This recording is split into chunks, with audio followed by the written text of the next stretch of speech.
Welcome to South Harmon. Welcome to South Harmon. Hey, welcome to South Harmon. We glad you here today. Another AMA.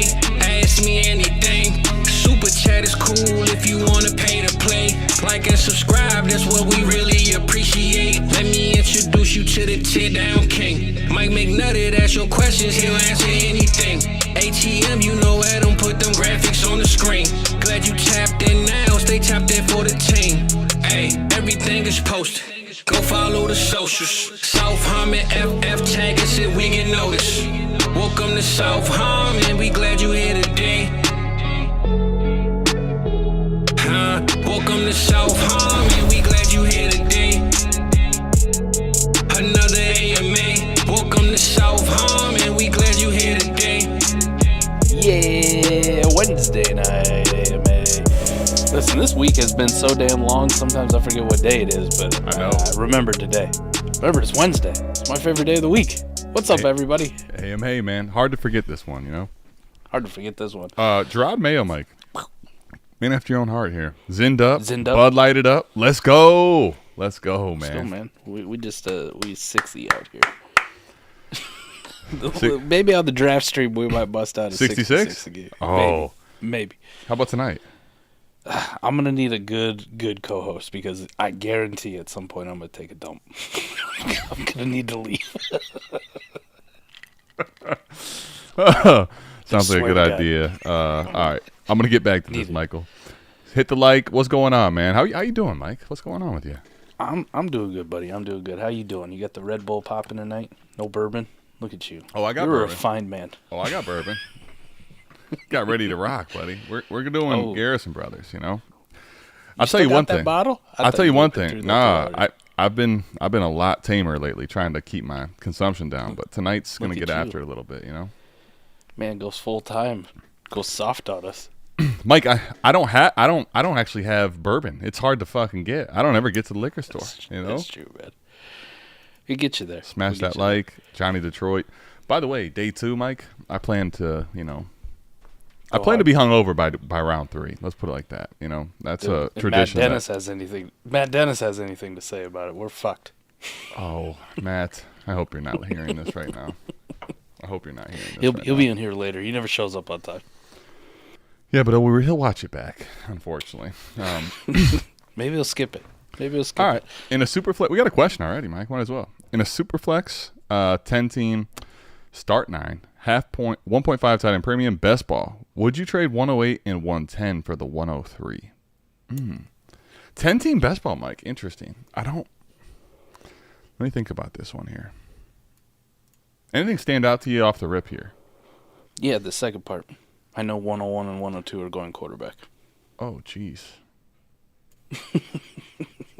I wasn't expecting that. I didn't read that. So I'm glad you told me to read that. There you go. Okay. So they're doing kind of the 10-team best ball is a little like you get a little bit more quarterback value, right? Just because the scarcity goes out the window. Look at you, Mike.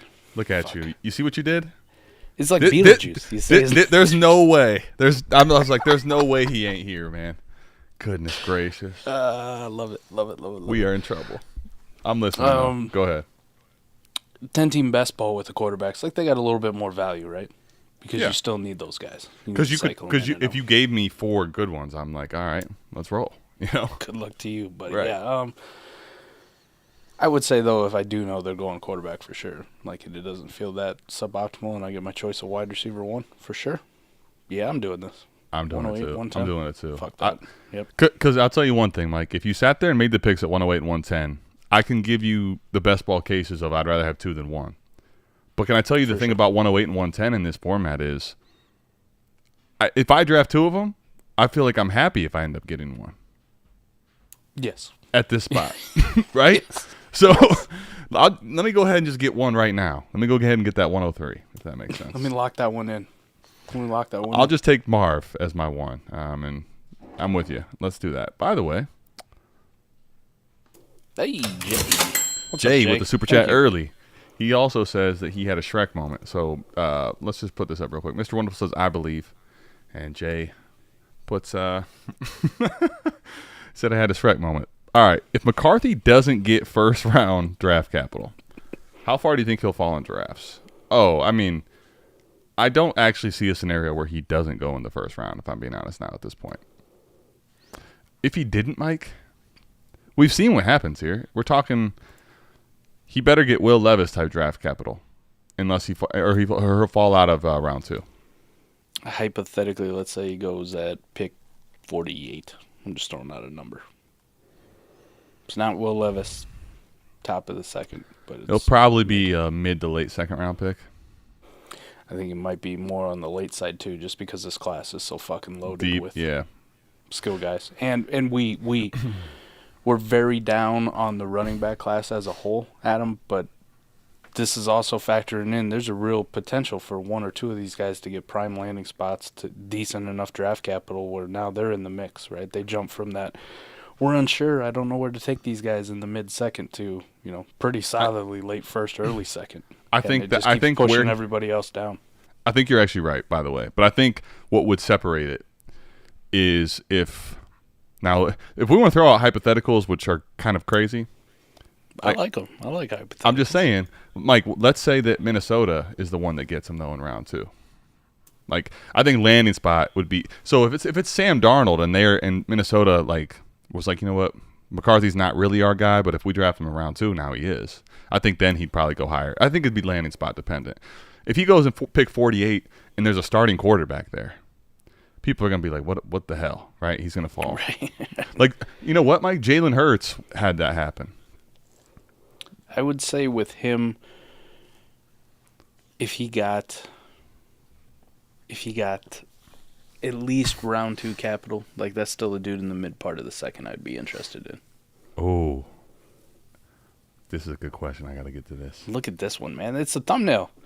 It is. Well, not really the thumbnail. I made it the title. Fizz did the thumbnail, which is popping. Chef's kiss. I think. Wait, what were you going to say? To what? I would say if he goes in the second round anywhere, I would still take him in the mid seconds, possibly early second of my rookie draft. That's where I'm comfortable. It's second round really signals me this dude's getting a fucking shot at some point. He's getting on the field. Now you get to the third round. You get to the third round. There's plenty of cases. Yes, they get shots, but there's also a few dudes we've seen over the last couple of years where I'm like, they never actually really got a shot, And when you thought they were going to get a shot, you had comments like, why would I want to play him? I see him every day at practice. Right. No. You're like, okay, never mind. I'd say this question though as a whole, I think I personally would be willing to bet heavily on McCarthy being a first round pick, but I think this conversation kind of really just stems to conversation for other guys too. Bo Nix, Michael Penix, if they go in this type of a range, anybody else really for that matter. Someone in the top 40, 50 picks. What? Here's a good hypothetical for you then. Okay. Because it happened, and I think it's just because PFF's mock draft simulator's not super optimal at times. Yeah. Being nice. But it's best I got. Okay. Best I got. Another company had a really good one, and then they failed. No names.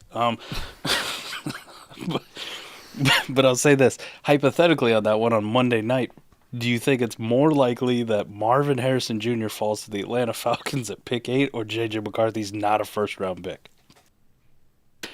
Wide world of crazy here. I couldn't even say it again. I can't even take either one of those. Marv falls to Atlanta at 8, or J.J. McCarthy's not a first-round pick. I think Marv falling to Atlanta at 8 is honestly probably more likely, and that's insane. No shit. Yeah, that's insane too. But that's what I'm saying, Mike. I think what I've seen in mocks is that Marv could fall out of the top 5. I don't think JJ's falling out of the top 15, bruh. I don't see it that way. You know what I mean? Think they are either. Not with all the rumors too about Bo Nix might be a first rounder, Michael Penix might be a first rounder. I also think those are probably unlikely, but I would say they're a lot more likely for those guys, to have 5 quarterbacks in the first round than us to only have 3. Whoa. Okay, we got another champ. Offered Pittman. I was trying to say Pitts and Pittman at once. That was pretty bad. Offered Pittman, Pitts, the 108 and 305 for Higgins, 105 and 210. It's 10 team, 2 quarterback, half PPR. Should I pull the trigger? I mean, okay, Pittman and Higgins, cancel them out, but I'd rather have Pittman. 108 in Pitts, Mike, I think even in a 10-team format, I'll take that over 105. 105 in 10-team, yes. Yeah. And then the I'm 210 to the 305, I'm cool. I don't really care. I'm more likely to take this in a 12-team than I am a 10-team. Which side? The Higgins 105 side. Oh, yes. Yeah. So I'm reading this as he's offered. If you're getting this, the way I'm reading this is you're giving away Higgins. I want the Pittman and Pitt side of this deal. Basically, yes. Probably in any format. But yeah, to your point, if I'm going from the 108 to the 105 and a 12-team 2-quarterback, I can make a stronger case. But I think right now I just give me the Pittman Pitt side every time. The Pittsman side. If this was 12-team 2-quarterback, the Higgins 105 side just seems a little bit better.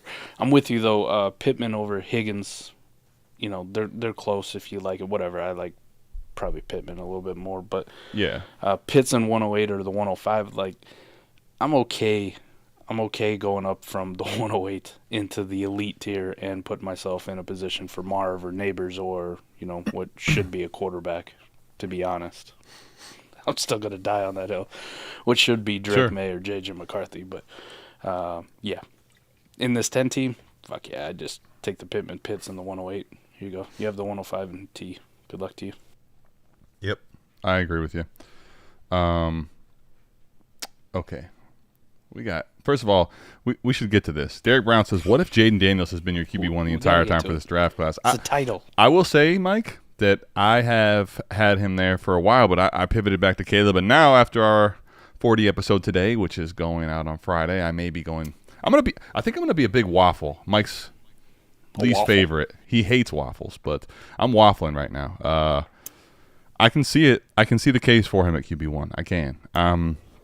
The situation Caleb is in is where I like kind of can understand differing from normal guys that are so just pass like their production is going to be so pass dependent, and the situation he has is what lends me to be a little different there. But what do you think, Mike, after our 40 episode today? Where are you at?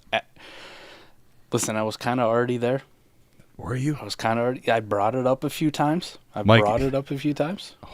Listen, but what has always kept me is Caleb is a very, very good prospect that the community has loved for a while, right? So there's insulation there. Jayden Daniels burst on the scene last year because, let's be fair, before that, yes, he had some moments and he showed some flashes, and there was the Arizona and then leaving, and Arizona State. Don't come at me.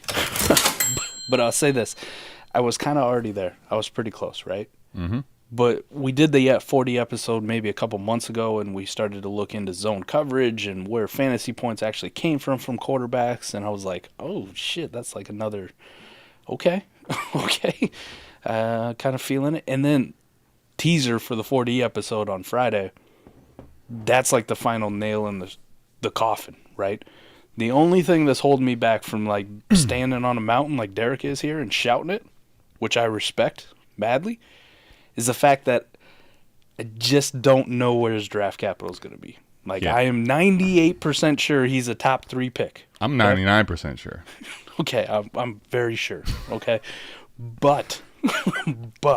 So is it New England that's holding you back, or is it the fact that he could fall out of the top 3?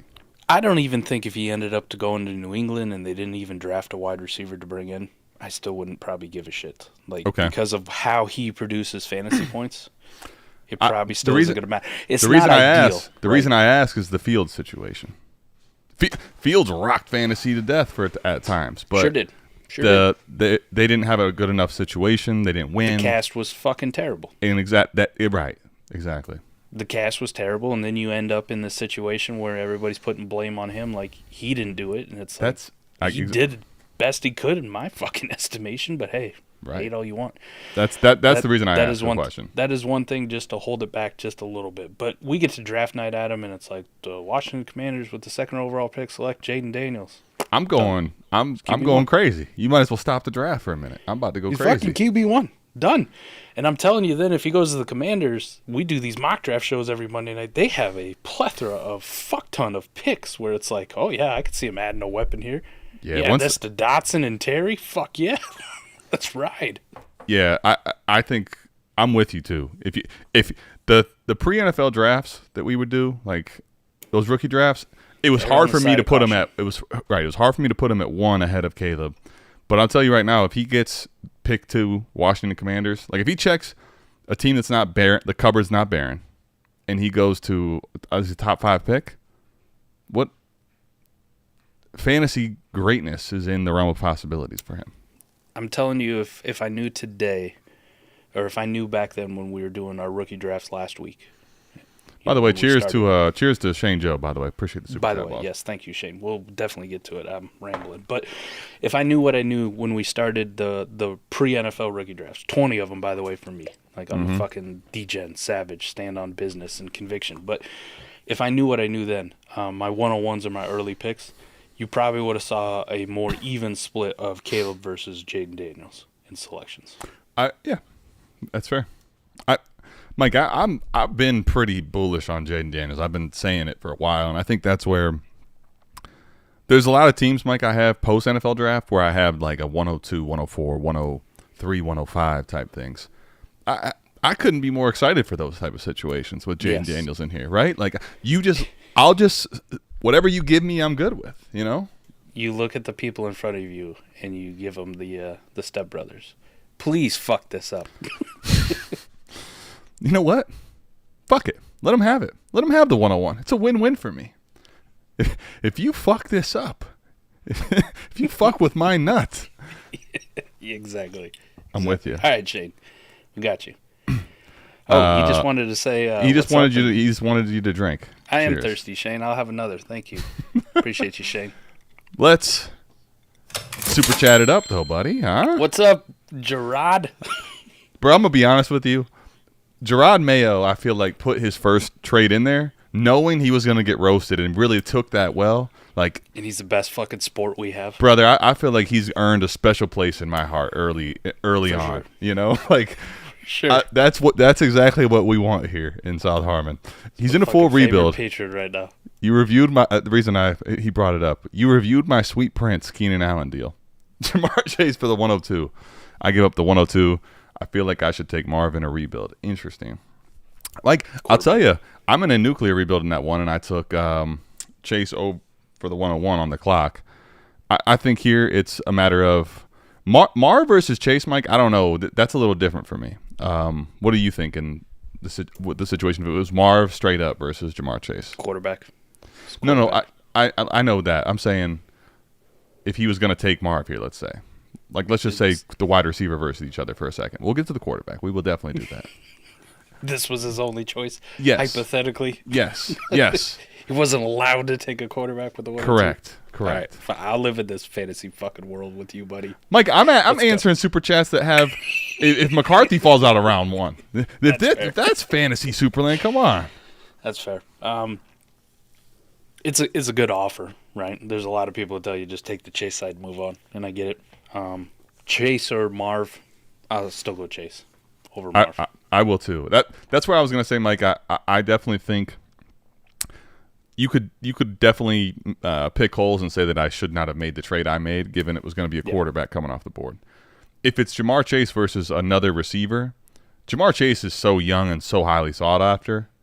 I wouldn't take the risk of going to Marv, and Marv is incredibly talented. I just wouldn't do that. I don't think. Because I feel like Marv, if he smashes, is probably in the same tier as Jamar Chase. Like, that's, it doesn't make sense. Now, it's a quarterback situation, totally different combo.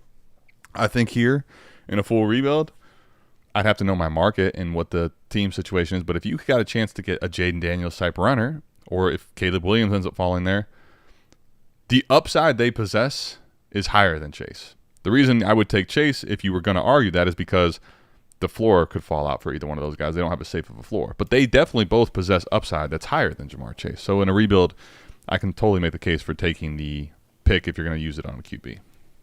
Yeah.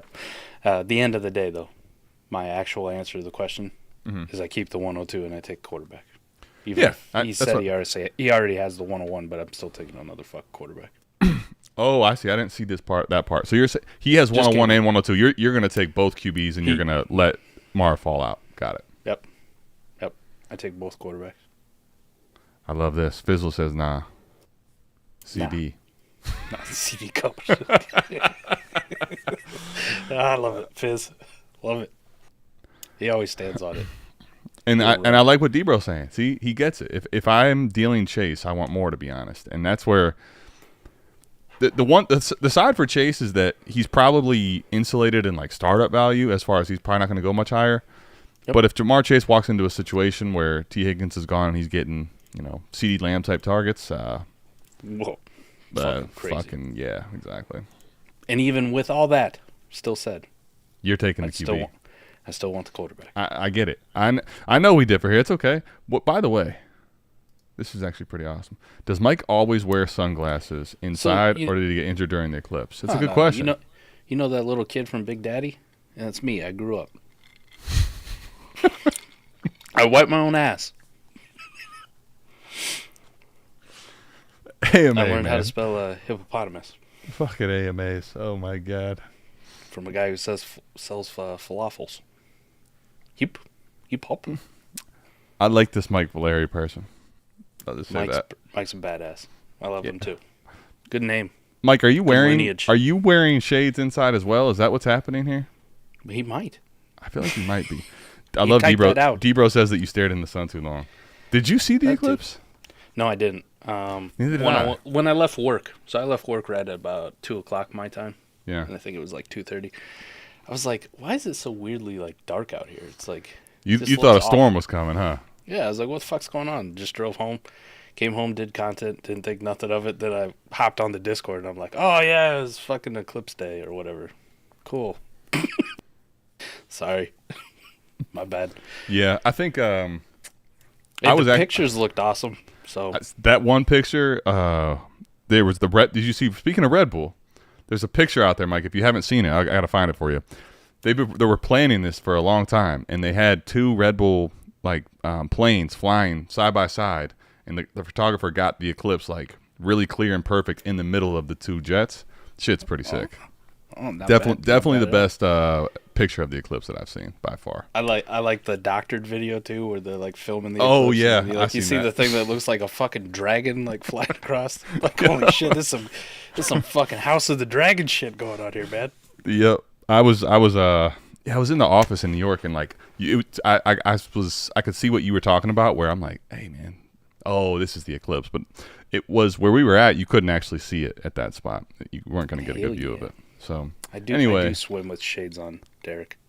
I will say though, I don't know if it's his eyes, but I think Mike definitely probably got injured during the eclipse. Could have. I like the wipe my own ass story better. Well, shout out Dude Wipes. Where's my sponsorship? God damn it. It's fair. All right, question for y'all. Where would you take the first running back in rookie drafts if they went to Dallas at 24? Interesting. Tim, we literally just did a mock draft based on Chad Reuter's mock draft on the BDGE channel where he was taking 24 to Dallas and it was Jonathan Brooks.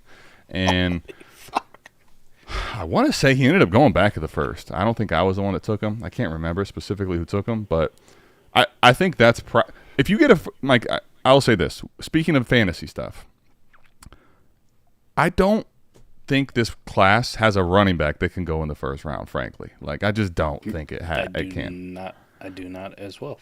However, because the running back is not very good in this class, and it's probably shallow as well, one goes in round one, I think people might keep one in the first. And what's interesting about this, we also did some shows. I don't want to preview everything, but we went and took a look at rookie drafts, ADP for the last 5 years.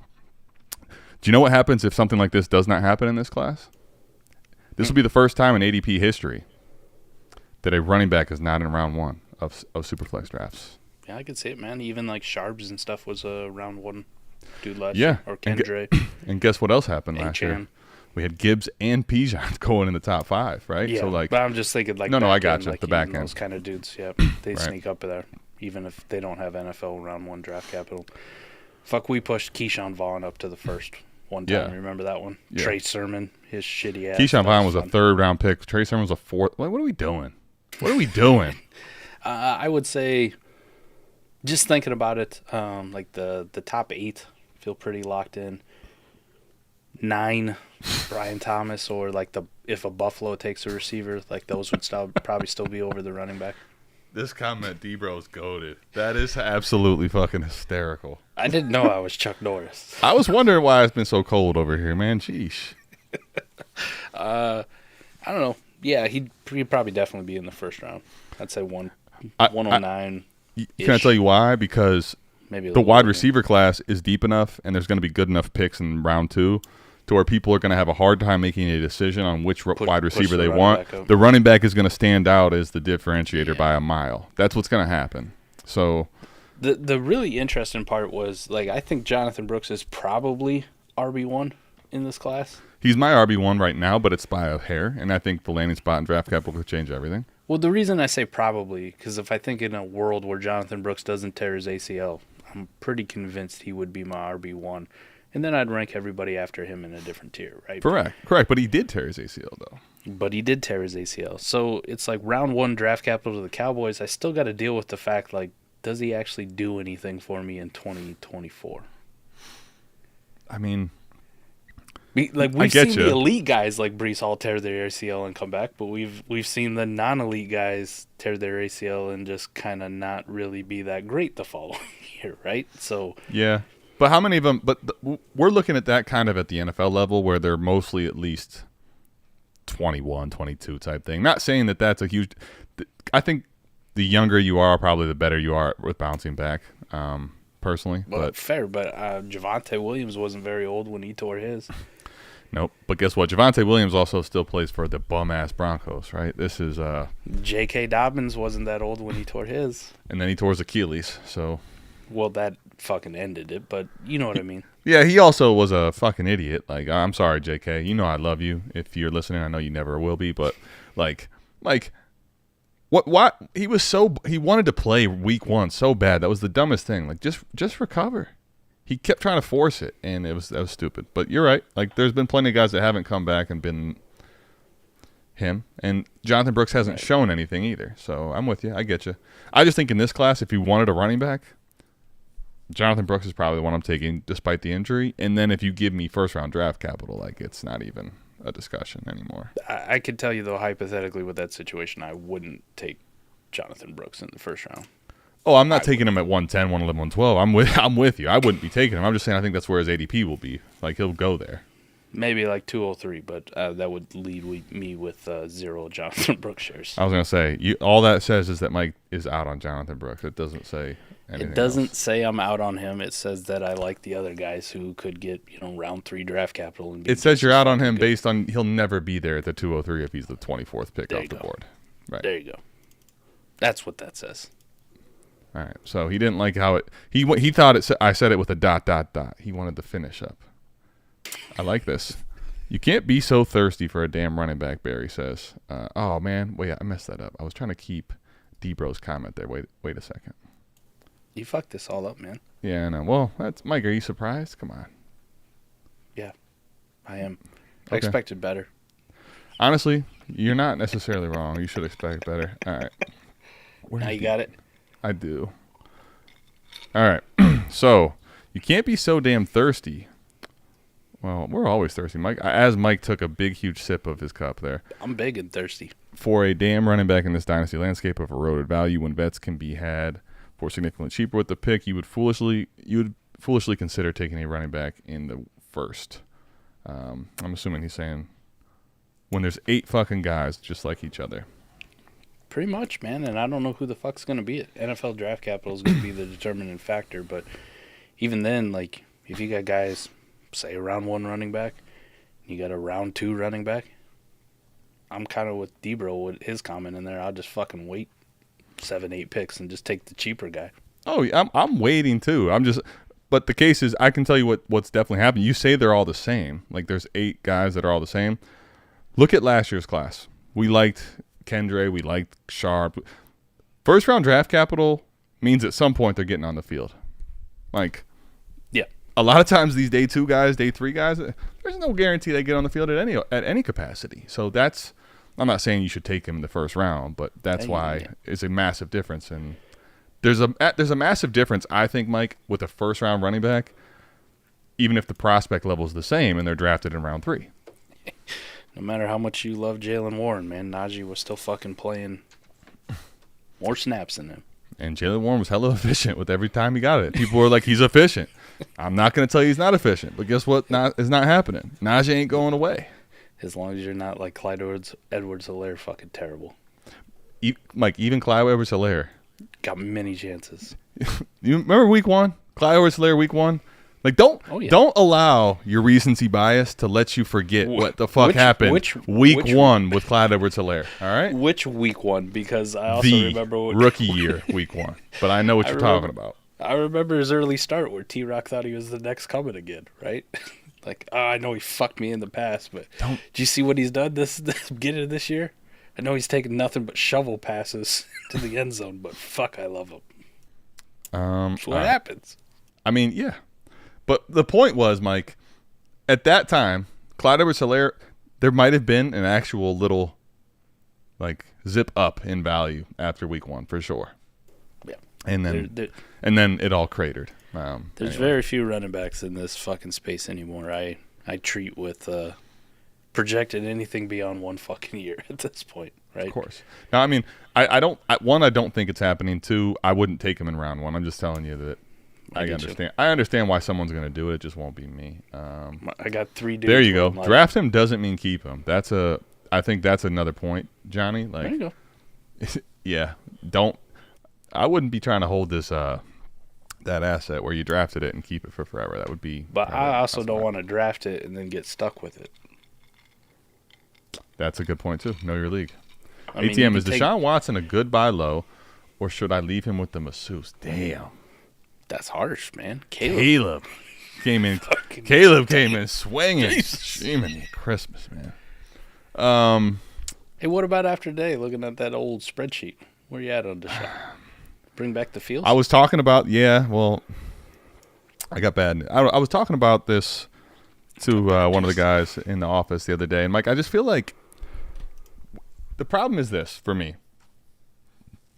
Like, it's hard to explain, but put it like this.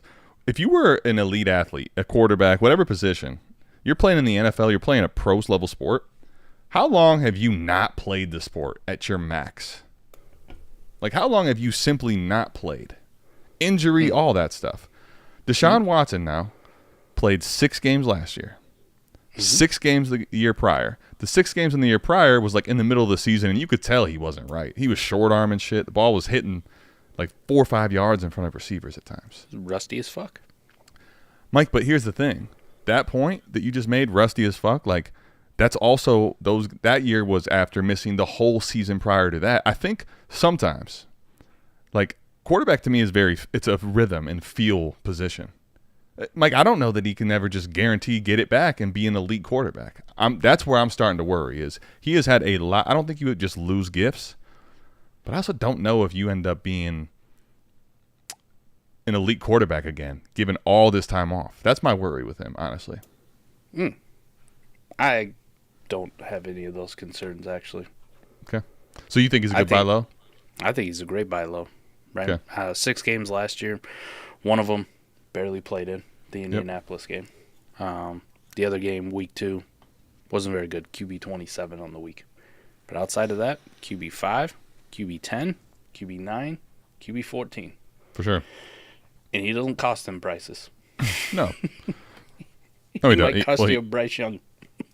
He's going right next to Bryce Young. I mean, and while that is true, Mike, it was I'd say rough year for quarterback in general last year, and I'll just tell you, watching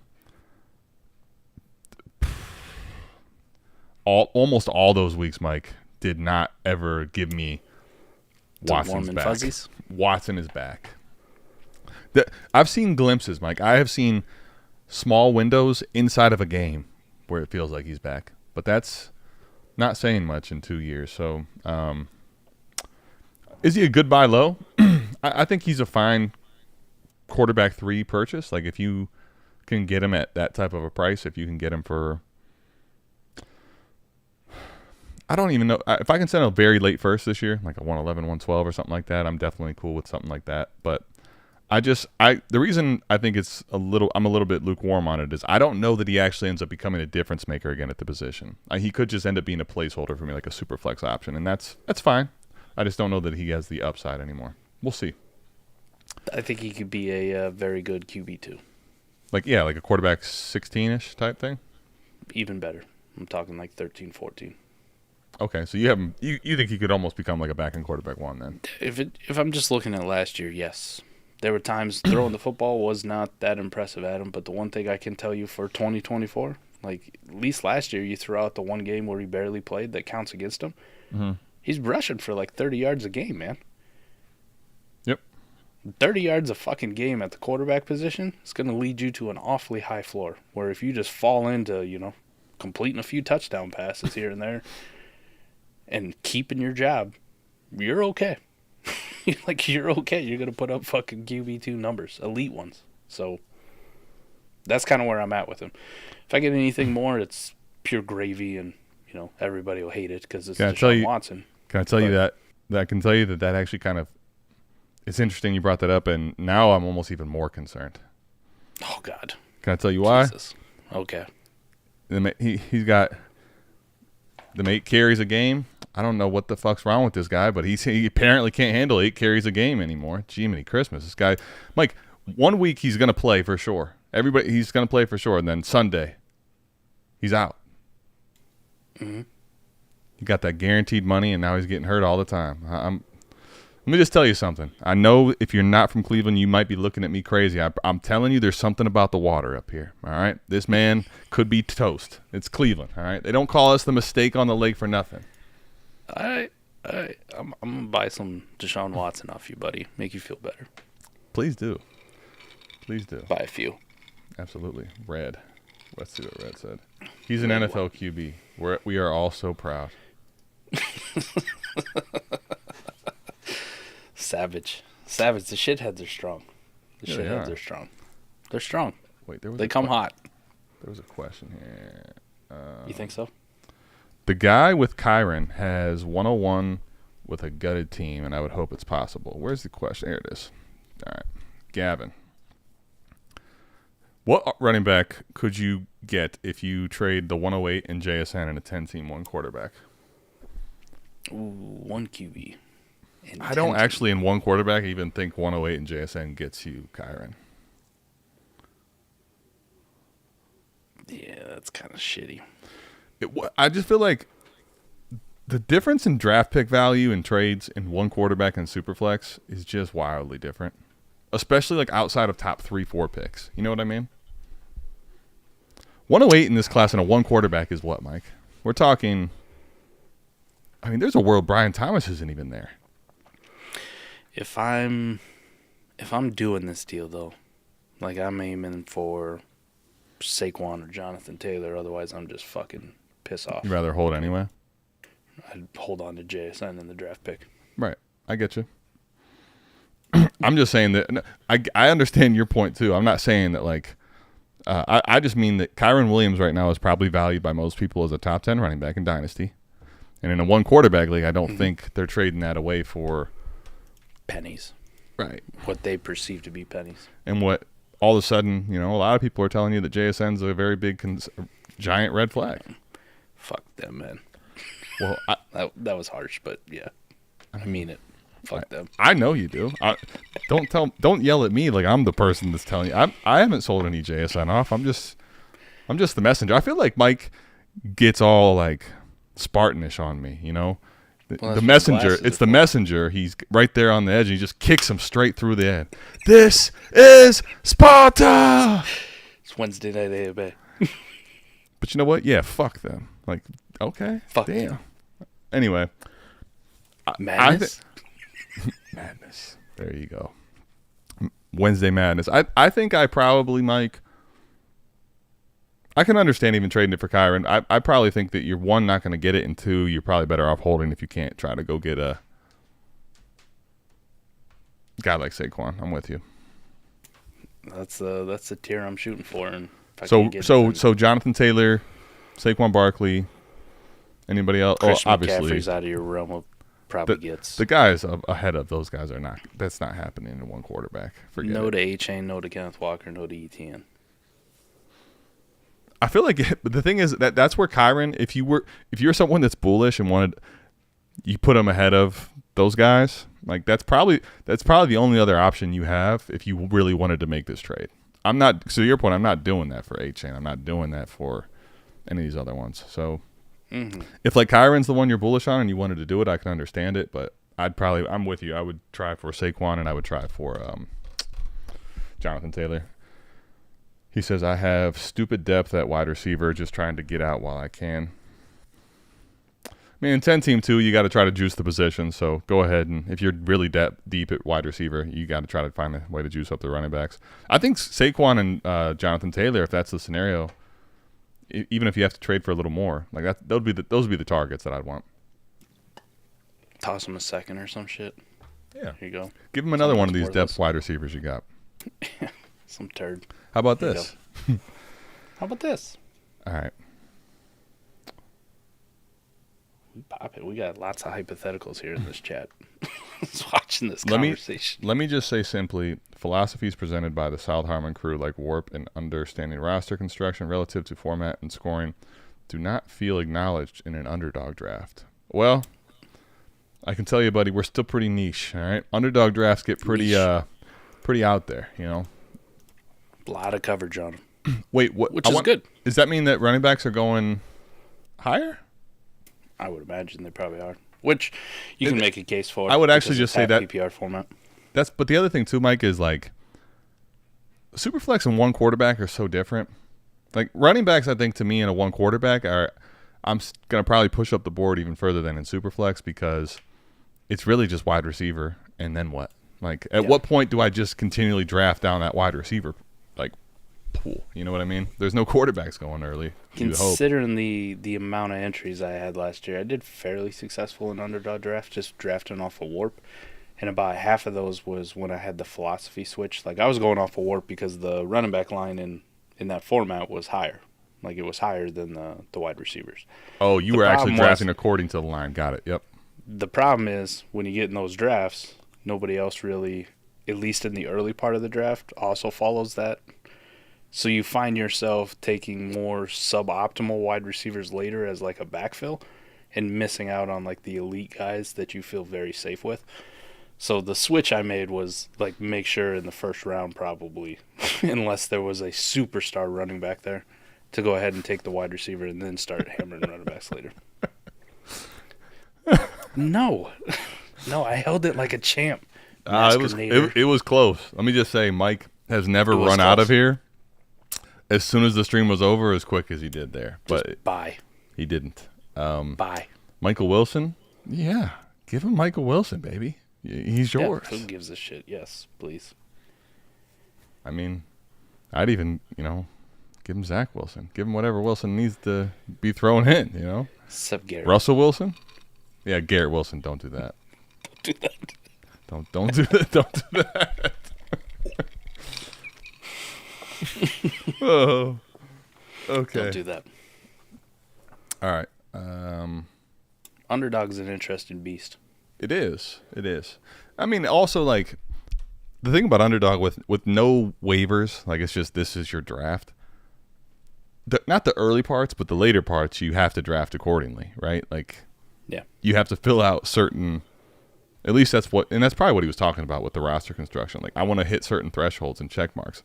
I don't want to give myself zeros at the position if I can try to avoid it. People also need to be aware that type of contest leads you towards, max entries, right? Correct. And doing wild shit that you wouldn't normally do.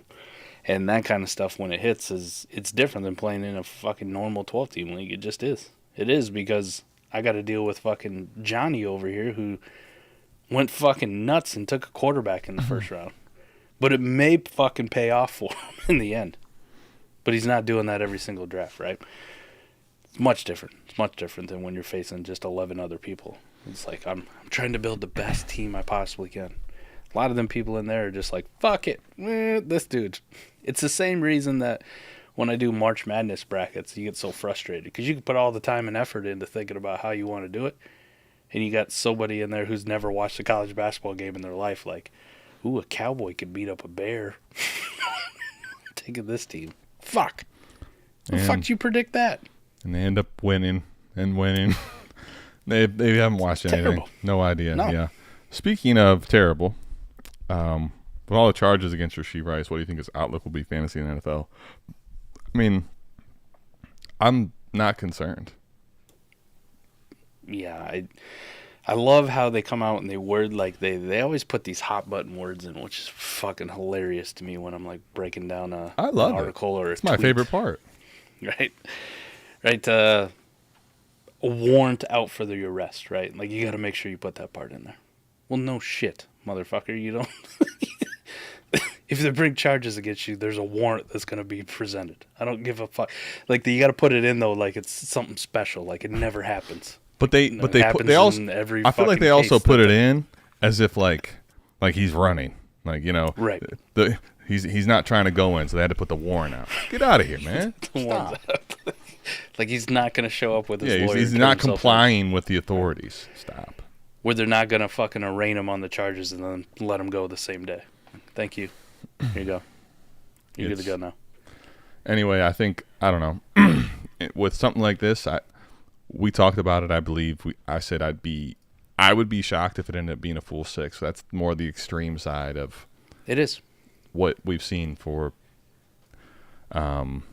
these type charges. I would, if he got 6 for the single NFL season, that'd be definitely change. That would definitely change where he's going in underdog drafts and redrafts and how we value him for the year. But if it's something less, Mike, like if he gets 3 games, 2 games, I mean, hey, what are we doing? Remember, Alvin Kamara is going to be suspended for at least 8 games, man. What did he finish with? That's why I started with 3. Like that dude got. Now, granted, he got it down to 3, but like, I don't know, man. This is how the legal system works, at least from that aspect too. They're not going to charge you with a fucking misdemeanor, right? Like they're not going to just charge you with a misdemeanor right off the bat, because when this gets pleaded down or worked down to the end, you can't start low. It's like a fucking trade offer, Adam. Right? I'm not going to start with my absolute bottom dollar, because when you counter, then I'm completely fucked. Yeah, right? unless you pull the ATM and it goes wrong, and they're like, "Oh, you were good. You'll send me more." You don't send a starting offer, and then it gets rejected in a negotiation, and now I'm like, okay, but I need the second round pick that I didn't have in my first. It's not how it works. I mean, it's also like when they go to do collective bargaining agreements. Like there's certain things that if you try to add them on to what was the last deal from last year, it's a non-starter. No, we're not doing that. It's right.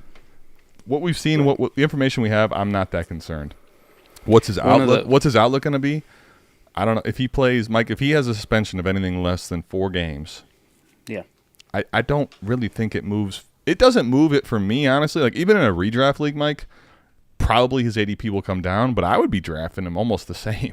Like I'm just going to figure out something else to do in that position for 2 to 3 weeks, right? Like, yeah. I thought he might have been a little bit too overvalued to begin with, just like where we had him. But it doesn't change too much, Adam. Like this isn't the thing that's changed it anyways. Like I was already leery about him before all this came out, just a little bit, right? I felt like we were a little bit too rich on him, but. One of the best follows out there, Drew Davenport. Just go follow him and read his legal breakdowns. It's what he fucking does for a living, right? Take it from the expert. This is the same guy last year who's telling you not to fucking panic on Alvin Kamara, even though the rest of the community is like, he's never fucking playing again. Oh, my God. Did you see that video? Drew. By the way, guess who saw the video? The people that fucking made all the decisions on what happened. They all saw the video. Exactly. So, yeah, he's not too concerned. He thinks 1 to 2 games are possible. He didn't even say they were like guaranteed, just possible. Mike, that's the crazy part is I could see this is one of those little cycles that could be a blip that when we look back in a year, most people they forget completely about. Like I'm talking, It could be people forgot that this was even a thing. Hey, you remember when Tyreek Hill beat the shit out of his pregnant girlfriend, and was going to be suspended for the whole year? Mike, their team made a contingency plan. They drafted McCole Hardman because of that. Yes. And he didn't miss any nothing time. happened. Right. It's. You remember Dalvin Cook? I feel bad for people that drafted McCole Hardman, Mike, because I think that there's a good chance that if the Chiefs don't have that situation with Tyreek Hill, he doesn't go anywhere near that, and he doesn't go to the Chiefs. He doesn't get that type of draft capital. People are out here swinging their shot on McCole Hardman for years, just losing. Some of these like prices I saw in here. I love this, Gerard Mayo. Josh Gordon got a whole year for pot. Oh, how the times have changed. One, the pot thing has always been like, what the fuck are we doing? But at least in the Josh Gordon case, like I could tell you the difference is when you get busted 3 separate fucking times and they tell you, all right, first one's a warning, second one, okay, minor suspension. Third one, fuck you, buddy. Like you obviously aren't paying attention. You fuck up 3 times in a row, it's like, okay, you had it coming. Yeah, the big thing that they talk about is conduct detrimental to the league. And, Mike, it could be pot, but when you have someone that's basically saying, I'm completely defying authority over and over and over again, like that just, you can't have that. It's not it'd be like if Rashee Rice goes out and goes fucking speeding and crashes another fucking Lambo. By the way, speaking of pot, that was, wasn't it, Blackman was not just smoking pot, but wasn't he like driving his car crazy or some shit too? Josh Blackman, remember from Oklahoma State? And Justin Blackman? Justin. Why is it Josh? Oh, he had a Josh bad Gordon. drinking problem. He had an alcohol problem. I thought he got pulled over high, but I could be tripping. He got pulled over for sure. Possibly. I don't know what specifically. But he had he had off the field stuff too, going back to that same time. Where was the question? Yeah. Sorry, what were you going to say, though, about Rashee Rice to finish up? No, it's just when in the Josh Gordon situation when you do the same thing over and over and over again. Right. Like you're bound to get the fucking hammer dropped on you. You aren't helping yourself in any way, buddy, you know? And he had sit-downs with Goodell, and then you go out of there and say, like, I'm going to stop doing this, and then you keep doing it. So here's his history, right? Right? So he was you talking suspended Rice or you talking Gordon? Oh, Gordon is bad. Gordon. Yeah. Suspended for 2 games, right? For substance abuse. Suspended a full season. Comes back reinstated. He was found to be drinking this next time, right? Like drinking and driving. Suspended again for another full season. Gets reinstated. Suspended again indefinitely. Like this is a habitual offender, right? This is the Randy Gregory thing. Yeah, they were saying at that point he needs help. I listen, I don't think it's fucking right with the pot thing, you know, especially in today's day and age. We've changed that completely from 2013, like when the shit started. But right. Still, it's also kind of like being a parent at some time. Like I love my kid, but you know, the first time I tell her to knock it off, hey, listen, hey, I'm serious, knock it off. You use the dad voice, and you also explain why we don't do that, right? Like because it's a new thing, right? It's a new thing. Now I know. Now I don't keep explaining. I'm not explaining why it's a bad thing anymore. You were just repeating to do the same bad thing. Oh, here we go, Mike. You'll like this one. What's the value difference in Andrews and Kincaid? Mark Andrews should be higher. Well, sorry. The question and the wording of the question, the value difference is, I think, the interesting part because the value difference currently, we're not playing football, so production doesn't matter. Yep. And it's age. It's out the window now. Right. We got a long time until we play football still. The biggest thing is obviously their age, the difference here. Now, Kincaid, because he's young and the situation with Diggs moving on, it's like, well, he's going to get 175 fucking targets. Well, maybe. I don't know. I've seen Mark Andrews be great. And I know he's coming off an injury, but I'm not overly concerned about it, I guess. The value difference is probably what do you think? You know what, Mike? Let's just go to the old Keep Trade Cut. Let's see what they say the value difference is. You know how you put those in and they give you the it's like an algorithm. They give you the difference to make up. I would love to see what that actually is. It's going to be something ridiculous, egregious. Fucking stupid. Let's find this. This is going to be actually a lot of fun. Mike? I got it for you, buddy. You got it? Okay. Let's see. Oh, yeah, I got it for you. We're running it. It's actually not as bad as you'd think. Okay. So this is just they got 2 of our loves and the one tight end premium. Oh, this tight end premium's off. Never mind. Go ahead. What do you got in tight end premium? Josh Reynolds Jameis Winston, Desmond Ridder. No, thank you. It's not that bad. That's basically nothing. If we go to a double tight end premium, it's still only a third. So they don't say it's very much. Right. Go to the max. 3 Actually, tight end premiums. Doesn't matter, right? Because I'm looking at the number, and it's not very much. Although it's tight end 7 to 4, 6,400 versus 6,900, 5,900 versus 63. They're close. I mean, I think personally, when I look at the tight end room, like Kincaid's price, even at Andrews for me, is rich. You know what I mean? I'd rather have Andrews 1-for-1. Easily. So, I get it. I understand it with Kincaid, but Mike, I struggle with the tight end projecting thing when I haven't seen it. I don't like to go down that path personally. Just the way Explain to me why he's above Kyle Pitts. Because reasons. All right, there you go. No, I mean, is it opportunity share potentially? Like, is it that Josh Allen has to throw to someone? Like, I guess. I'm asking. I can't say that confidently. I'm just asking.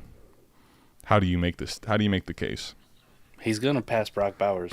Can I tell you something that people don't understand about Kincaid versus Pitts? Well, Kincaid's a second-year player. He's a year older, a full year older than Kyle Pitts. Do you know that? People do not fucking understand how young Kyle Pitts was when he went for 1K, bro. He was 21 when he entered the league, right? He was actually not quite 21, but he was 21 in that season. He was like 20.5 or whatever. Like, yep. Mike, think about that. Kyle Pitts, after an unbelievable rookie season and 2 years of heartbreak, is a year younger than Kincaid. That's crazy. It's crazy. Hey, what's the difference, though? Yeah, Mark Andrews probably underpriced. The value difference, Keep Trade Cut in their highest thing says a third or fourth round pick. I think that's probably right. Like, it's nothing. There isn't much value difference personally. Mike, would you make that trade in a rebuilder? I would just rather rebuild. If I was rebuilding and I had Andrews, I'd rather just liquidate than get Kincaid, honestly. Yeah, I don't want your fucking Kincaid back. Fuck you. There's my Sparta moment, baby. Fuck you. I don't want your fucking Kincaid back. Pollute my deal. Absolutely. By the way, we got Bindles in here. Hank, love it. What did he say here? Oh, buy low on Rice. Yeah, I mean, I'm with Mike. I think there was a point where he was probably a little overvalued, and now I would say I'm a little more interested in dabbling. You know, I'll dabble. I feel bad for DB. DB was big on him. Listen, and this doesn't affect this. him. Here you go. See, this was my point. This is exactly what I was saying. Kyle Pitts isn't Josh Allen's number one option. Okay.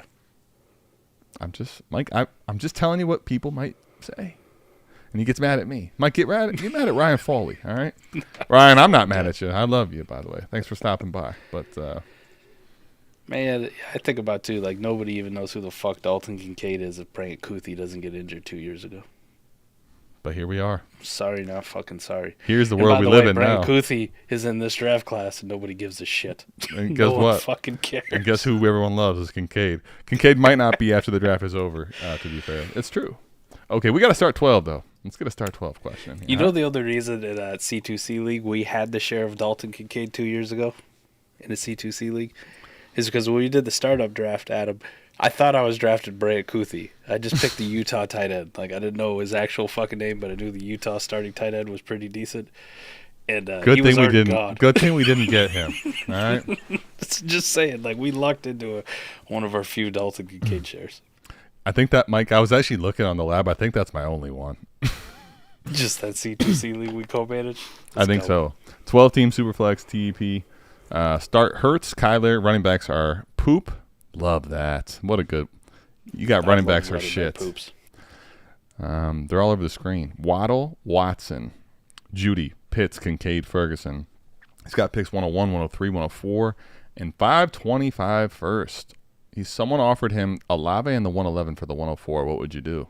Hold. HODL. Hodl. Yeah, I think it might be okay, but yeah, why though? Pass. Yeah, I'm keeping my horde of 1, 3, and 4. Right. I don't want to go. Okay, you've established 3 of the top 4 picks. Like with these 3 players, if you were to sit and draft them, like I'm walking away with Caleb Williams, Jayden Daniels, and one of the receivers right now, right? If you really wanted to, you could walk away with one of those guys and 2 of the receivers right now. Olave, one of those receivers, whoever you draft there, even at 104, that person's going to be valued ahead of Olave. Now, is it worth the 111? Debatable, but guess what? Guess what? If you sat there and made that 111 pick, Or I walk away diabolically with 3 of the top 16 quarterbacks in Dynasty, and I add them to the 2 I already have. sure. Someone takes Marv at 102. You go Caleb, or I would. If I had this situation, Mike, I'm telling you, I'm not taking. Saying. I'm probably not taking Jayden Daniels at 101. I'm going to take the Caleb, hope that Marv goes, and then it's like, all right, Right. let me get Yeah, I'm not Jayden, taking and then this. let me get May. Pass. Anyway, I'm holding. Because the other reason I say that is like, I don't know. Like, let me ask you, at 111, what are you getting? Lad McConkey type? I guess you could say this receiving room could use an extra receiver, but I think I'm holding. This receiving room isn't this team with Isn't poop ready running yet. backs and these plethora of wide receivers that he has, which is just basically Jalen Waddle at this point that you feel good about. Right, it's not ready yet. Right, and this tight end centric build that you have is not a Chris Olave away from title contention. That's my thing too, and I think if somehow you messed around and had a good team, now I got these 525 first to move around and go. That's my make pivot, things happen. yes. Right. Yep. Yeah, I'm not trading out of 104, frankly. I shouldn't say that. I will trade out of 104, not for this return. What the fuck are these Rashee Rice prices, boy? What do we got? Cortland Sutton in a 4th for Rashee Rice and J.K. Dobbins in a 3rd. Can I tell you what it is? Panic! Everybody panic! This is like an episode of The Office, man. Oh, this is nuts. Rashee Rice for the 208, Adam. Mike, we saw, what was it on the trade show we saw? Oh, I don't want to reveal it. Never mind. Yeah, don't. Come on. Sorry. I'm just telling you're reading real trades, and it was the first thing I thought of was a real trade I just saw, and I'm like, Yeah, oh you're my terrible. God. Oh my God. Tank Dell and Rashee Should I put Rice for Dalton Kincaid. Rashee Rice behind bars on the thumbnail? No, don't do that. That'd be kind of sweet. Really get the panic high. Just put a bag of rice behind the bars. Could Rashee Rice be locked up? Put like Akon there too, you know? Locked up. Yeah. I remember that song. That was good times. That was much simpler times. Back when Hey, the NFL was tough. Akon put out some fucking bangers back in the day, man. Bro, there was a year where like Whatever Akon was on happened every to him? hook. I mean, he's just rich and hooking everybody up in Africa, man. He don't give a shit now. He's done. Yeah. What was I gonna say? Oh, back then too, Mike. The NFL really crushed people for weed. Yeah. When Akon was hit. What's the plan? What's the plan with Hockinson? I'm thinking hold, but it's reasonable to send a second to get one for production. So you want to hold and then and then add a second into your tight end room? I don't know, Mike. What do you think? I'm selling them if I can. What do you want in the return, though? I think the problem is the return that you're willing to take is not what most people are willing to take. Is really the massive thing. 110, 111. Right. I think most people want more. I'm not saying right or wrong. I'm just saying I think that's where most people are like, I want to hold. The way we treat the tight end position, I just am the same way. I don't need to have T.J. Hockinson on my team for a year if I don't think he's going to produce. Mm-hmm. Sorry, not sorry. Contending teams, like I'd trade straight up for like Debo. Would you trade for Andrew straight up? Would I trade him for Andrew straight up? Yes. Yeah, no question. I think that's actually a play I would consider. I don't know if people will go for it, but Keep Trade Cut says you can do it. I'd trade him for David Njoku or Evan Ingram straight up if I was competing. I think that's what I would actually try to do, Mike.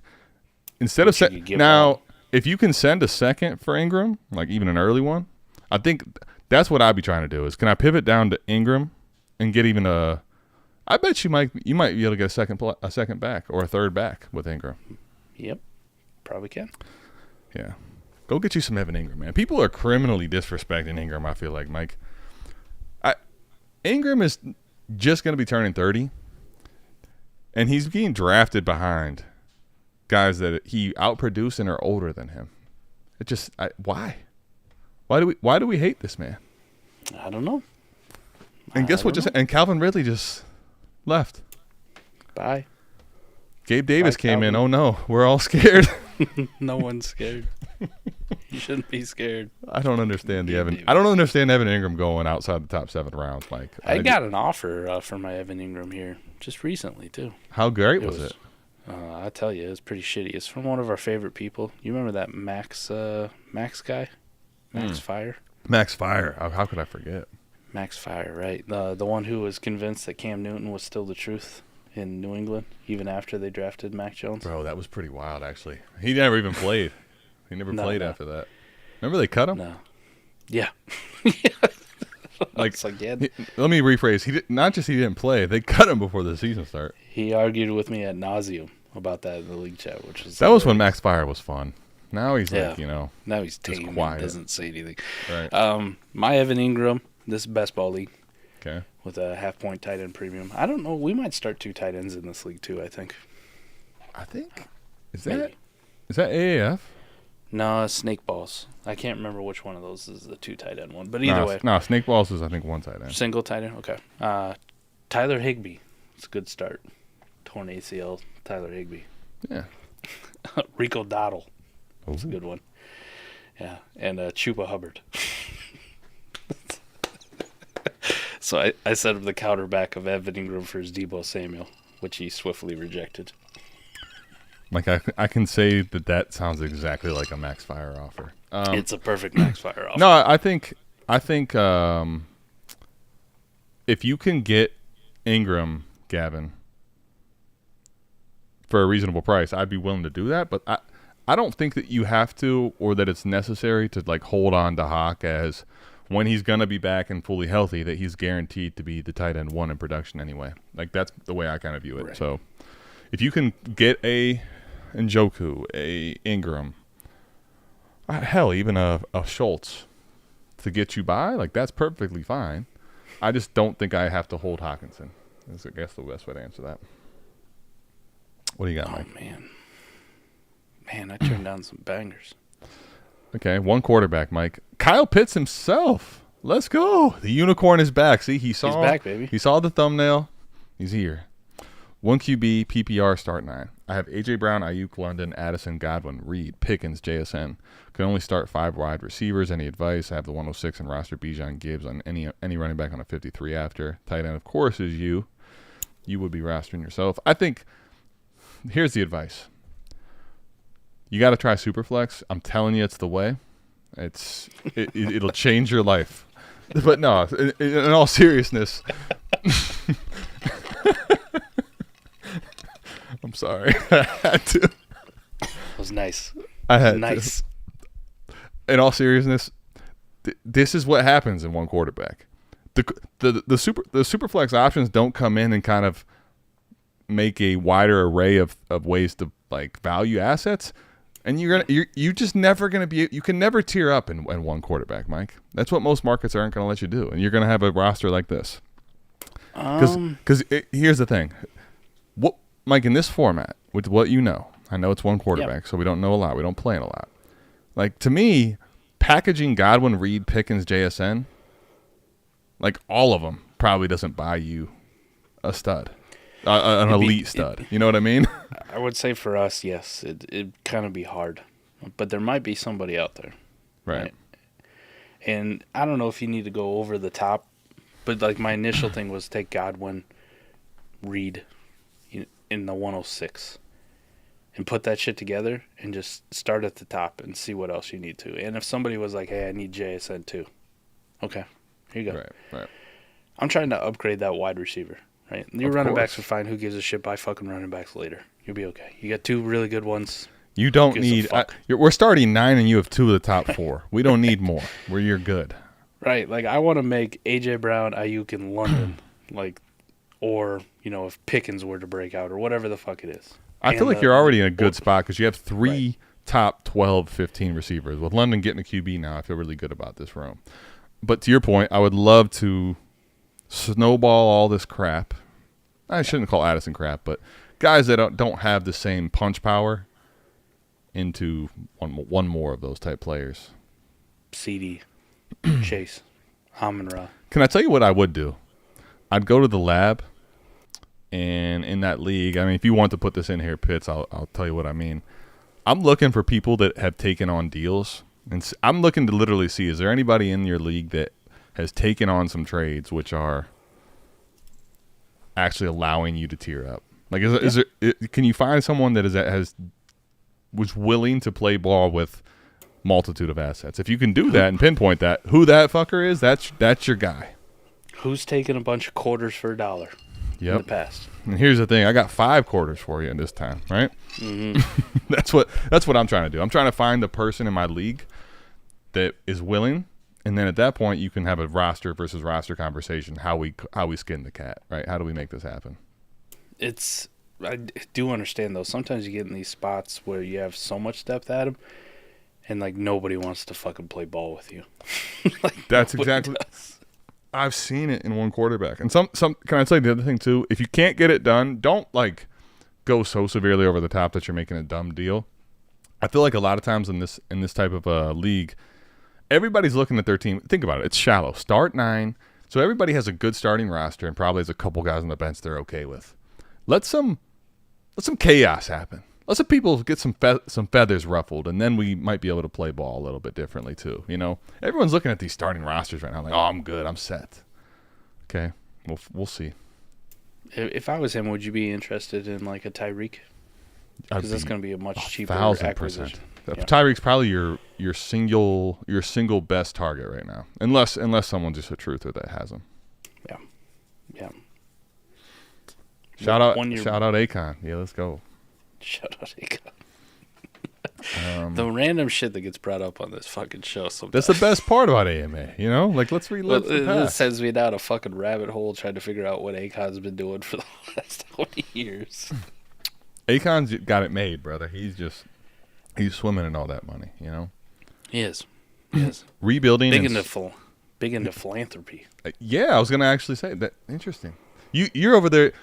Mike's over there. He's doing his little research. Like, one thing I love about being in my setup versus like doing the in-person stuff, Mike, I got 2 screens, so when you're talking, I'm pulling up stuff. Mike's doing Akon homes over there. Like he's looking he's gone down the whole Akon rabbit hole. That's hilarious right now. Look, he's so into it. He's reading right now. He's not even listening. He's starting his own fucking city, man. Did you know that? Did you know Akon started his own city? That's what I was talking about. Yeah, that's what I was talking about when I was like, oh man, it's gonna run off cryptocurrency. Yes. It's in, what is it, in Senegal, right? Senegal, where he's from. Yep. Yeah. It's crazy. He has a charity called Akon Lighting Africa. Yep. That's what I was saying. He's just doing all kinds of crazy stuff in Africa. Yeah, it's wild. What a fucking badass, man. Yeah, he's Mike, go check out like some of the shorts, you scroll. Yeah. Talk to your phone enough. All you have to do is keep telling your phone Akon, and they'll pop into your reels, right? It's heard the words Akon at least 17 times in this fucking last 10 minutes. It's pretty odd. He has I will say this is the way his view on the other gender. This is not the place for him to be. So it's just like he's looking for somebody that's not, in the Me Too movement for his partners. I get you. Make sense? Yeah, I get you. I got no idea. I just knew his music. I'm just telling you, like he's, I haven't heard any songs from him though. When's the last time you heard him on a song? I don't know if I ever have. It's been a long time. 8. When we were like kids, right? College, man. Yeah, college. There you go. Solar panels in Africa. Love it. Solar panels in Africa. Yeah, Akon City's this is going to be crazy. He's on a thin roster. We're talking Tyreek Hill. Could maybe package 106 Reed and Godwin. Yeah, fuck yeah. Package them all. I mean, that I would definitely. I would do this in a heartbeat. Would you add something? Would you add something to this? If I needed to. Second, if I got one. Wait, what would you say about receiver before that? What's the cutoff? Oh, what's the cutoff that I would be willing to send this package for? Yep. That's a good question, actually. I'll rapid fire them off. You just tell me when it's All right, done. yeah. I was going to read down the list, but you do. Jefferson. Of course. CeeDee Lamb. Of course. Chase. Of course. Amon-Ra. Yep. Marv. Yep. Neighbors. Yep. Like, if I could trade this Dunze. 106 up for this package, yes. Yep. Adunze. I'm in. Tyreek. I'm in. Puka. I'm in. Garrett Wilson. I'm in. Michael Pittman. I think I'm probably in. We're getting close, though. We're getting close here. Olave. I don't know. Probably. In this format, probably yes. Waddle. Damn it. Why'd you have to do this? We already had a Waddle thing last week. I don't know. Would you do this for Waddle? I don't think I could. My final is I got 13 wide receivers. He already owns one of them. Or two of them. He owns London, and he owns A.J. Brown. Thank you. You got 11 targets now. Would you go? So is Waddle in or not? Would you send it for Waddle or no? I think that's exactly where my cutoff is. Once I gave you Olave, I was done. I think I might be willing to with Olave, only because, Mike, I feel like in a format like this, just hear me out on this. And this is where maybe even Waddle, it wouldn't be for me. In a format like this, I just think about it more like the dollar versus the coins. I feel like you can break up Olave a lot easier in this format than you can this package. Does that make sense? So I might go a little further down the line if I understood my league and where, If I had to. Yeah. But I'm probably at that point also thinking two things. One, I could break up Olave for this package if I wanted to, but two, can I get 2 weeks of Olave having a good game and get myself into one of these other guys I really want anyway? 4D stuff. Anyway. What about Garrett Wilson? Yeah, absolutely. I think Garrett Wilson would be a target for me. Garrett Wilson, Tyreek Hill. We just went through the list, actually. Why repeat ourselves? 202 and Dotson for Rice. 12 team Superflex, no thank you. I'm good. I mean, 202 or Rice, Mike? You could probably take Rice. That's where I feel like I wouldn't hate sending this for Rice, only because I feel like Dotson is not in much consideration for me. But I do think, based on some of the deals we're seeing, you may not even need to send this. Push came to shove, I'd be okay with it, but it feels like you're not getting this, like the current panic discount that I've seen other people get. Let's say it that way. Right now, 201 in ADP, thanks to all 20 fucking pre-NFL draft rookies that we did. The 203 is Jonathan Brooks. 202 is Michael Penix. What's the receiver going ahead of those guys? Like, give me the receiver. Ladd McConkey, Troy Franklin, Adonai Mitchell. Yeah. Okay. What's the receiver after? Keon Coleman, Xavier Legette, Roman Wilson. That's why this is tough, because if at 202 you were kind of like, all right, I need a receiver. If you're telling me it's Keon and Dotson, I'm in. If you're telling me you're telling me it's Ladd and Dotson, I'm out. Is that? There you go. Yeah, I'm being honest. Like, that's where I'm at with it currently as it stands. So you only know your league. If you think when you go through and where people are going to draft stuff, if there's a chance that Penix is going to go, this is post NFL too, Mike. Mm-hmm. Penix only is going to go if he gets drafted. Yes. I might be willing to make this trade, but yeah, if it ends up being Ladd McConkey that goes at 202, I won't like it as much. But if you tell me that my receiver options are Keon, I'm in. Throw Penix out. Throw one of those running backs up there, though. And now you're looking at the possibility of Troy Franklin or Ladd McConkey. Yeah, that's where it's tougher. The one thing I do know is that I'm not fading this Rice thing so much. I still think Rice has a very real chance to be the number one option for Mahomes, yes. And I still probably am okay with that, even for those guys. But it's a lot different. It's a lot different of an offer when that receiver. So I say there. It's okay. Me personally, just where I'm at right now, kind of like to hold that 202 and see what the fuck happens, man. Yeah, I think I'd be willing to send it, Jared, but I don't know if you can get something better possibly. All right, 12 team start 11, best ball, super flex, half PPR.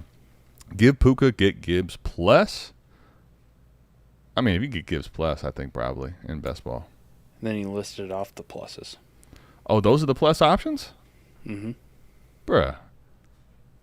I think I would take Gibbs and Ingram in best ball. You could. I'd probably go Ridley. I go Hollywood, Ridley, Swift, or Ridley, Hollywood, Swift. I probably would be willing to do it for. What did you say about Sutton? Sutton's be dead last. I was going to say that's the easiest one. I think I'd be willing to take this package for if one of the pluses of either Ridley, Ingram, or Swift.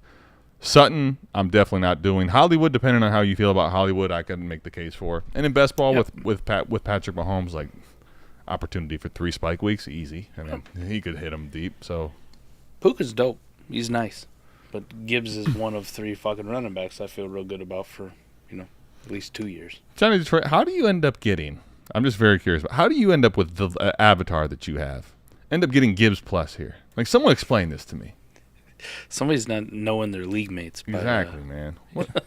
Who are these fucking people? I can't trade fucking Johnny Detroit, Jahmyr Gibbs. Was the Stroud trade worth? Is this the real NFL trade? Because they traded for Anderson, right? They traded up for Anderson. The Stroud trade worth? I'm guessing. I'm spitballing. I'm gonna go off it. You can elaborate if you want, Chef. By all means. If I'm off base, I don't know. I love that, Mike. You got any science shit to flex? Speaking of which, let's talk about our partner in crime. Science shit. Yeah. Have we put it on? Did you put the graphics from Fizzle out yet? No, not yet. Okay, we're gonna drop them soon. So that's gonna be the giveaway stuff. But my personal collection, have I shown you guys the Chad Johnson?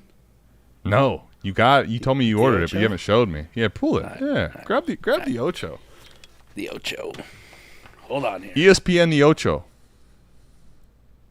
Mike's gonna grab some science shit. Oh, Johnny Detroit says it'll be a counter. That makes a lot more sense. Okay. Uh-oh.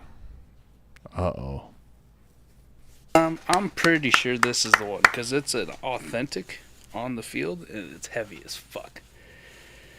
You haven't opened it yet? No, like the repops. Wait, you haven't opened this yet? Really? The repops, they're kind of like just the shell of the helmet. Yeah. Not the real thing. Oh yeah, that's definitely Chad. Definitely Chad. The Ocho. They sure packages the shit out of these, man. Like the bag that it comes in, this bag right here, gotta be worth some money itself. Like this is fine. I was gonna say it's felt. It sounds like a shoe, like some really nice shoe holders. Holy crap! Look at all the lights shining off of that thing. That is a nice glossy helmet. And then you get the SIG. Oh, dope. So is that when he was Ocho Cinco? That looks like probably just Chad. Okay. I was trying to get the light was right on it. Pull it back up there. Oh, there you go. Chad, that's sick. That's real nice. Yeah, I could wear this thing. Mike, you gonna put it on during draft stream? I might. I don't know how I'm gonna listen to headphones through it though. To make something with it. Yeah, you'd have to probably go with buds or something in order to pull that off. I think. If you got your whole head and those headphones in there, I don't know if your headphones would break or the helmet would break or what would happen, but that would not be comfortable. So Fizz made the graphics. Yeah, I got something. I got to show this picture because this fucking thing's sick. Yeah, bring it up. Literally.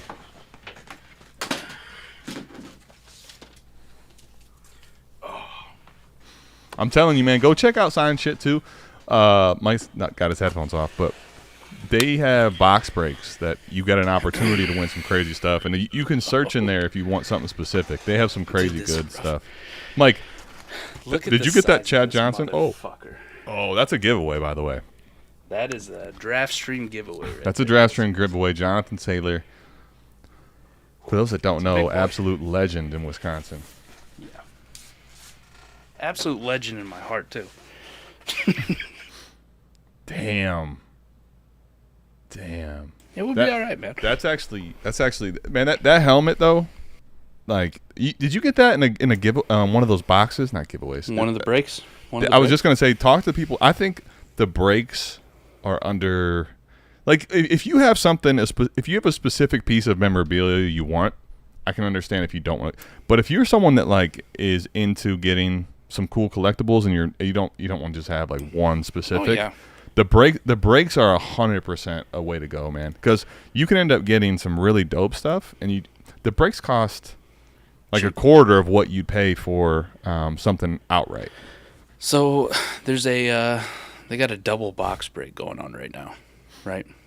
Called Study Up. So when you buy in, you get two things. So essentially, what they'll do is they'll do divisions, right? So if it's NFL, right, you got the 8 divisions, so you got 8 slots. And you pay for one slot. Single one's usually like $88. The double one, obviously, double the price. But they will do 2 boxes in the drawing, and everybody gets like a different division. You know, like every entry in there gets a different division. I think I got it. Yeah. So like when I won my stuff, it was a double box break. I had the AFC North and the AFC East were my assigned ones. Okay. And the Drew Bledsoe and the Chad Johnson came out, right? So, like, Nasty. Everybody else fucking lost, but I had 2 of the winners, and boom, I'm walking home with 2 of them. And it was like $160 or something like that for both of them. Goodness. It's crazy. You clean. So, all right, so that one almost, Clean you totally cleaned their ass, though. That's ridiculous, bro.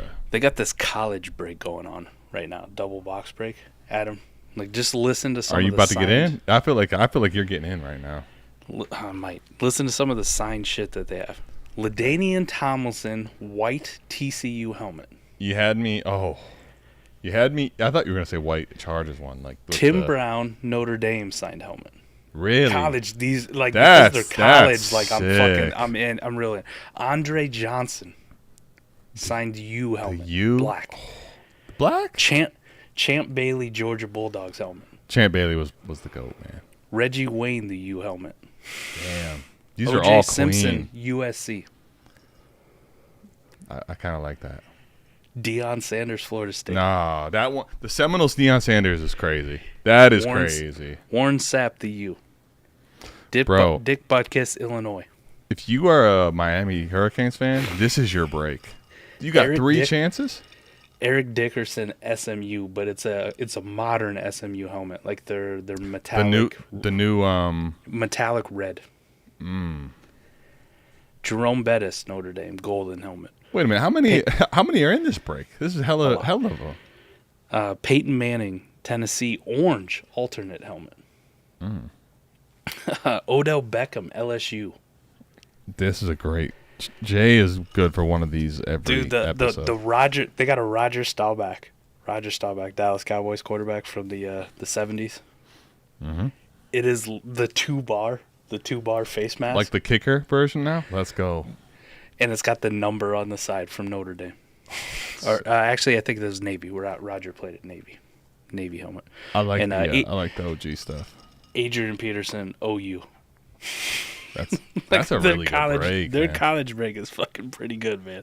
And this one, the double box is 142. So you get 1 slot out of the 8 divisions, but they will pull 2 boxes. So even if you don't win on the first one, you got a second chance. It's pretty dope. But also, too, like, even if you only get 1 spot at them, for example, I imagine they probably do this by conference, like ACC, Big 10, Big 12. Like, it's probably their 8. What if they pull 2 from the same conference? You walk away a double winner anyway. Right. That's your slot. That's fucking nuts. But if Tim Brown was a leather helmet, that would be so. Tim Brown leather. He's not that fucking old. Jesus Christ. It's pretty amazing, though. I love this. No, they got some really cool shit. Where are these box breaks? Matt wants to know. Signedshit.com. Mike, tell him how you get there. It's pretty right off. It's like right off the page. Signed. Why did I say that? Right there. It's Signed right on the shit. fucking screen, buddy. I misread it because I'm looking over here. See? I don't know what to do.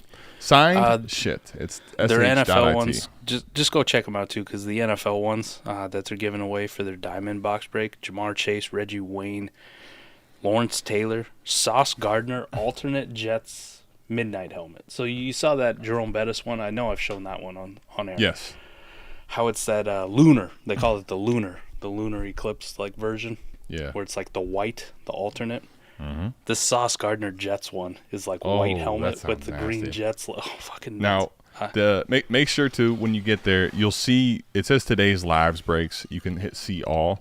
And it says literally the first thing you'll see is grab your break spot now, right at the top.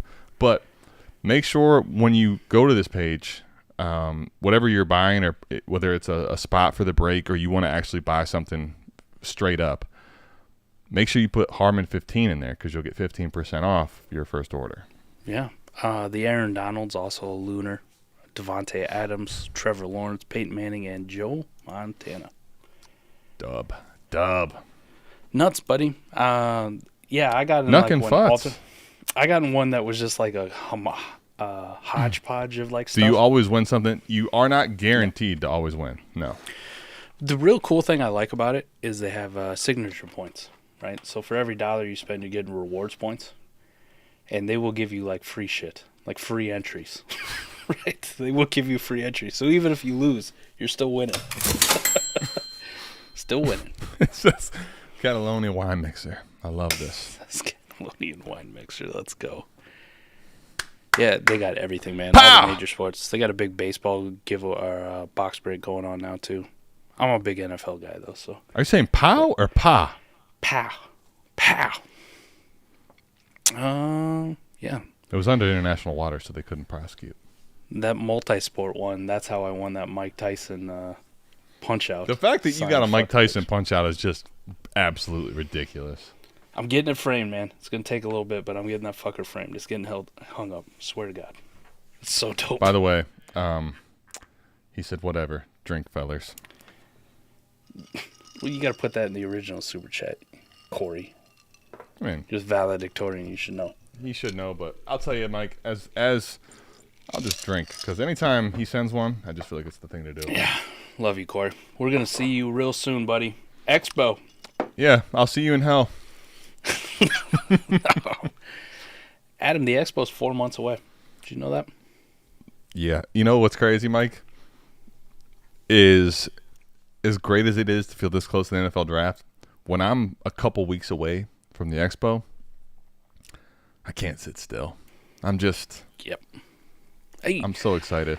Shout out, too. I forgot to tell you. We both had done a podcast with him. John McGlynn used to be Commissioner Evaluation Podcast. He changed it to Dynasty Evaluation, him and JT. But John's daughter actually goes to college near me, and I didn't know this. Okay. So he just messaged me, hey, I'm going to be in Davenport, Iowa, which is about an hour drive for me. Okay. We should meet up. So Saturday, I went down and I met up with John in person. We went to the bars. How is this the first time I'm hearing of this? I'm sorry, man. John, I watched him, Mike, speaking of course I know, and then I watched during St. Patty's. This man and the Irish car bomb go very well together. He's a fucking animal. He cleaned that thing, bro. Like, I mean, I can drink with the best of them, but I'll tell you right now, he would have killed me in taking that beer down with the Irish car bomb. Easy. Oh, he's an animal. That thing was clean. And, Mike, not just that, it was clean. Like, no spillage, just straight down the gullet, man. Done. He don't fuck around. So you and him were drinking, huh? So you got to see it live in person. Yeah, so his daughter plays lacrosse, right? So when I meet up with him, it's in the parking lot of where his daughter just got done playing lacrosse, and we're drinking beers in the parking lot, like of this smaller NA. Well, I was going to say NAI, but I was going to I got to imagine, Mike, where you're at. It's not like you're kind of out in the middle of nowhere, like no one gives a shit. Probably, actually, right? Like Davenport is kind of weird because it's the Quad City, so people may have heard of like Moline, Illinois, Davenport, Iowa, Bettendorf, right? There's 4 cities right next to each other, so it's more of a, more of like a civilization than the rest of them. I'm not saying it's like, literally nothing, but I can't imagine it's like, what did you feel? Yeah, it didn't feel probably crazy doing what you were doing, drinking. The only thing I was like floored by is John and I, we're drinking early, and then we're at the bar drinking and having conversation, watching the Final Four, and then all the college kids started coming in. I didn't know there were so many fucking college kids in like Davenport, Iowa. That fucking bar was packed with college kids. Like, well, Mike, I mean, what do you? Yeah, this is my signal. Time to Mike, go. there's not. First of all, if there's a school there, it just speaks to there's nothing else to do. They're going in that fucking bar, buddy. Right. They're going in that bar. It's like, John, this is my signal, man. Like, all these kids look like they're fucking 12. Let me just go out on a limb and say I'm gonna guess that John stayed. Yeah, his daughter's friends were coming by, and his wife actually went to a house party with college kids, beforehand. So she was bringing them all over. Damn. So Mike kind of came in, had a couple casual beers, and this thing was just getting ready to get off the rails. Let's go. See ya. I'm out of here. All right. It was a good drive. Good meeting you. Shake the hand, all normal, and I'm out. Yeah. He's a fucking sweetheart in person. By the way, him and JT will be staying with us at the expo. So I sent him all the details. Dub. They're going to have a room. So you could do some Irish car bombs with John in person in 4 months. Mike, I'm not sure though that I want to. All it's going to happen is he's going to. Well, that's fine. I'm just letting you know I'm going to take it on, knowing I'm going to lose. Like I watched this thing just slide down his gullet like it was nothing. I'm like, damn, that was fucking impressive. It's a fucking challenge now, man. Mike, you're going to need them. Mike, I can prep. One chip challenge. Well, Mike, let me just tell you. If you're not doing any of the one chips, if I'm eating both of these things, there's a chance that I'm not able to drink for a day. I mean, I've heard about what happens to people after these. That's the price you pay for rostering Cam Akers through an entire redraft season. I just want to say this. What's amazing to me is that because my team lost without trying as well as hard, when you tried and still didn't win, I have to eat your chip. You fucking lost. I just got unlucky. Right, but why am I eating your chip? You lost. Because we're a team. No, you pulled none of your weight. First and foremost, if we're a team, you don't eat. You should be eating your chip because you lost. Listen, all right. I'm the star player. I went out there and I scored fucking 35 points. And you were like everybody else on Iowa in the women's championship game. You didn't do fuck all. My last 2 years, I was the leading scorer on a team that lost almost every fucking game. We all lost, and I took that L. All right, I'm like, no, y'all fuckers lost. I scored 30. The fuck out of here! Imagine I'm sitting in the locker room talking about that. You fuckers lost. I went out there, bro, 32-10. You didn't do shit. Listen, Where's the team? Ty Crane. It's a team. Right? I'm Ty Crane. It's a team game where someone's playing a one-man fucking sport. I'm Sack Ty up. Crane. Somebody tell him. I want to know in the comments, all right? If you still watch at this point, am I eating 2 chips or is Mike eating 1? We know what the answer is, but, well, I want to know what the people think because I think here's the reality, all right? All that happened is Mike said, I'm too big of a pussy to eat a fucking 1 chip, all right? No. I did a 66 milli live on air, all right? My creds solid. That's far different than a fucking 1 chip. I almost shit myself for this show. Mike, I'm telling you one thing for sure. You eat a 1 chip. You're shitting some point it's a guarantee, all right? Well, it's the expo. I think that's all I got. School bathroom. That's all I got, though, buddy. Boom. That's the way to end it. That's the way to end it. There we go. Trip Crown, speak to him. No. Yeah, man. But, hey, listen, all I know is this. Mike is going to make the trip, but he's going to bitch out. He ain't going to eat the chip, so I'll have to eat it. You were 3-11. Exactly.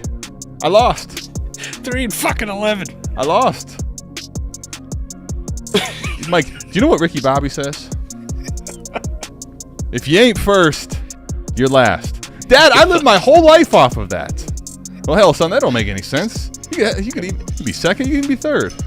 Bartender, Joe Boo needs a refill. Yeah, he does. Give him a 1 chip. He'll take it right down the gullet. Let's go. Mike needs a refill. Y'all. We love y'all. We'll see you back here, same time, same place. And by the way, Mike, check out 4D on Friday. It's a banger. Trust me. Definitely check out 4D. But we are getting to the point now where, Mike, we only got 2 more AMAs after today. Only 2 more AMAs, and then the draft is here. Are we running AMA the day before the draft?